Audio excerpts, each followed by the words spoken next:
Good morning बच्चों, निकाल लीजिए 5th क्लास की हिंदी की बुक। हमारे 4 लेसन कंप्लीट हो गए थे। 4 लेसन कंप्लीट होने के बाद में आपको मैंने कहा था क्वेश्चन आंसर याद करने के लिए। आज हम फिर से क्वेश्चन आंसर याद करेंगे फर्स्ट लेसन से लेकर 4th लेसन तक के जितने भी क्वेश्चन आंसर हैं उनको एक बार रिपीट करेंगे, ताकि आपको जो याद है आपको पता लगे कि आपने कितने याद कर लिए। और जो मैं आज आपको फिर से बता रही हूँ, इनको आपको नोटबुक में वापस से करना है और याद भी करना है। साथ साथ इनकी जो शब्दार्थ है वो भी देखते जाइएगा। भरत चक्रवर्ती सम्राट दुष्यंत के पुत्र शब्दार्थ के अंदर है। फर्स्ट लेसन है हम भारत के भरत। इसके अंदर फर्स्ट पैराग्राफ के शब्दार्थ देखिए। भरत कौन था? चक्रवर्ती सम्राट दुष्यंत का पुत्र था। संतान का अर्थ क्या होता है? औलाद या संतति। दुनिया का अर्थ क्या होता है? संसार। पैदा होना यानी जन्म लेना। साहस यानी हिम्मत या ताकत। सौगात का अर्थ क्या होता है? उपहार या भेंट। नेक्स्ट पैराग्राफ में देखिए, फर्स्ट पैराग्राफ की क्वेश्चन आंसर देखिए। शेर के बच्चों के साथ कौन खेलते थे? भरत। संसार भर में सबसे श्रेष्ठ देश कौन सा है? भारत देश। कौन सा देश है? हमारा भारत देश, हिंदुस्तान देश। साहस और वीरता किसकी सौगात है? पूर्वजों की। किसकी सौगात है? पूर्वजों की सौगात है। हम उपयुक्त पद्यांश का उपयुक्त शीर्षक क्या है? हम भारत के भरत। नेक्स्ट पैराग्राफ के शब्दार्थ देखिए। कांटे का अर्थ क्या होता है? कष्ट या दुख।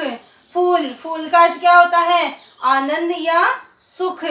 दहकते का अर्थ क्या है? दुखी होना। महकते यानी सुख शांति के लिए काम करते रहना। शान यानी गर्व। फुलवारियों से हमें क्या मिलता है? फुलवारियों से हमें फूल भी मिलते हैं और कांटे भी मिलते हैं, अर्थात दुख भी मिलते हैं और सुख भी मिलते हैं। हम शान से क्या करते हैं? हम देश के लिए शान से क्या करते हैं? जीते हैं और मरते हैं। चिंगारियां शब्द का आशय क्या है? चिंगारियां शब्द से आशय क्या है? चिंगारियां किसके लिए बताई गई थी? वीर बालकों के लिए हम चिंगारियां हैं। किसके लिए हैं? वीर बालकों के लिए, जो छोटे बालक है, जो वीरता दिखा रहे, अपनी साहस दिखा रहे हैं, तो वीर बालकों के लिए क्या प्रयुक्त किया गया है? चिंगारियां शब्द का प्रयोग किया गया है। अगला है प्रस्तुत पद्यांश के पाठ का नाम लिखिए। इस पाठ का नाम क्या है? हम भारत के भरत। तीसरा पैराग्राफ देखिए। तीसरे पैराग्राफ में शब्दार्थ देखिए। पहला है समर का अर्थ क्या होता है? युद्ध। ललकारना का अर्थ क्या है? चुनौती। नेक्स्ट है अचरज का अर्थ क्या होता है? आश्चर्य। व्रत यानी उपवास। हीरा यानी एक अमूल्य रत्न। सारा संसार कब आश्चर्यचकित हो गया था? कब हो गया था सारा संसार कब आश्चर्यचकित हो गया था? भारत के वीरों के पराक्रम को देखकर। जब भारत के वीर युद्ध भूमि में लड़ने के लिए जब आगे आए, तब पूरा भारत देश, पूरा संसार क्या हुआ? आश्चर्यचकित रह गया। भारत के वीरों की क्या प्रतिज्ञा थी? त्याग और बलिदान के लिए हम हर समय हम क्या रहेंगे? तैयार रहेंगे। मातृभूमि के लिए त्याग और बलिदान के लिए हर समय तैयार रहना वीरों की क्या थी? प्रतिज्ञा थी। जब भी निकला हीरा निकला यहाँ किसी भी खान से। कौन सी खान से? भारत की खान से। उक्त पंक्ति का आशय यह है कि भारत भूमि में अनेक महान पुरुष और देशभक्त ही जन्म लिए हैं। यहाँ जब भी निकला, क्या निकला? हीरा निकला। तो ये किसके लिए बताया गया है?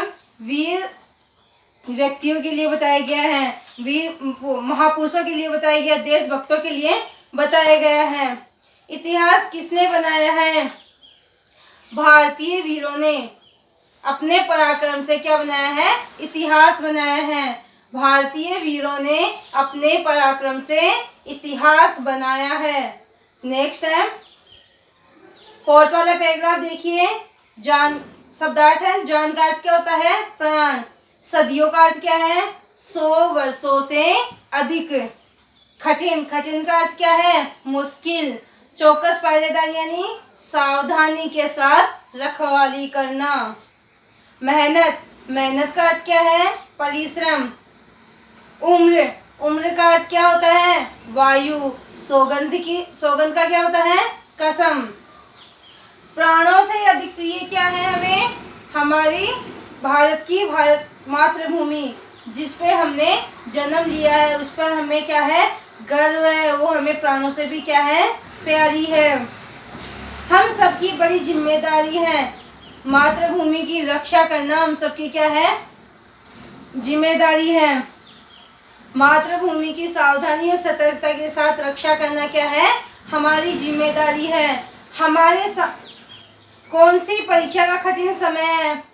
कौन सी परीक्षा का कठिन समय है? हमारे सामने देश की रक्षा और विकास करने का क्या है? कठिन परीक्षा का समय है।